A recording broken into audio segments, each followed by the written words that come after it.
High, আজকে আমার 5th সেমিস্টারের সেকেন্ড এক্সাম এন্ড আমাদের এক্সামটা 2টো থেকেই ছিল, বাট আমরা যাচ্ছি 11টার ট্রেনে। আর তো আমাদের ট্রেনটাও চলে এলো। আর অনেকেই জিজ্ঞাসা করছো আমি কোন কলেজে পড়ি। আমি কিন্তু বগুলা শ্রীকৃষ্ণ কলেজে পড়ি, আর আমাদের সিট পড়েছে রানাঘাট কলেজ। আর এই গাছে একটাও পাতা নেই, উপরে কি সুন্দর ফুল ধরে আছে।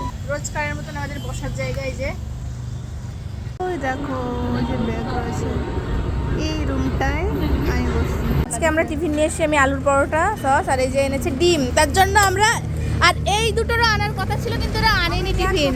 হ্যাঁ, পরের দিন নিয়ে আসবো। এটা এক্সামের পরে চারজনে আনবো, দুজন আনবো, দুজন এনেছি। এই জন্য এটা এক্সামের পরে খাবো। এনেছে আবার ডিম, পরীক্ষা আমাদের, তো ডিম খেয়ে পরীক্ষা দিতে যাবো না কেউ, সেই কারণে নাকি পরে খাবে।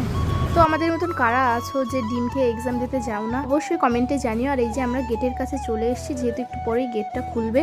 আর আজকে আমার শরীরটা ভালো ছিল না, সেই কারণে আমি কিন্তু চুপটি করে এক জায়গায় বসেছিলাম। এই দেখো, আর আমার সব ফ্রেন্ডরা তো সামনেই দাঁড়িয়ে আছে। আর এই দেখো গেটটা তো এখনই খুললো, আর সব কিভাবে যাচ্ছে। তো আমি এক কোনায় আছি, বেশ ভালো আছি, আজকে হেঁটে হেঁটেই যাবো। আর দেখো কত স্টুডেন্ট। কি মানে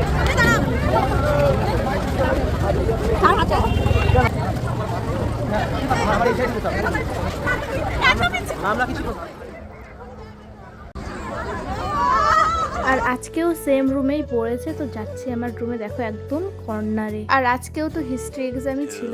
1000 years later. তারপর দেখো সোজা এক্সাম দিয়ে এই যে এখন বেরিয়েছে, এখন বান্ধবীদের খুঁজবো। আর এই যে সোজা স্টেশনে চলে এসেছি, আর এখন খাবো টিফিন। যেহেতু মনীষা ডিম এনেছিল, তো এখন খাবো ওর টিফিনটা। আর সঙ্গীতাও এনেছে আলুর পরোটা। সব পিছন থেকে হারিয়ে গেছে, আপাতত আমরা তিনজনেই। তারপর তো আমাদের ট্রেনটা ঢুকে গেছে, তো আমরা ট্রেনে উঠে পড়েছি। আর সিট তো আজকেও পাইনি, যেহেতু আমরা বসে টিফিন খাচ্ছিলাম, সেই কারণে। তো আজকের ভিডিওটা এখানেই শেষ করছি, বাই।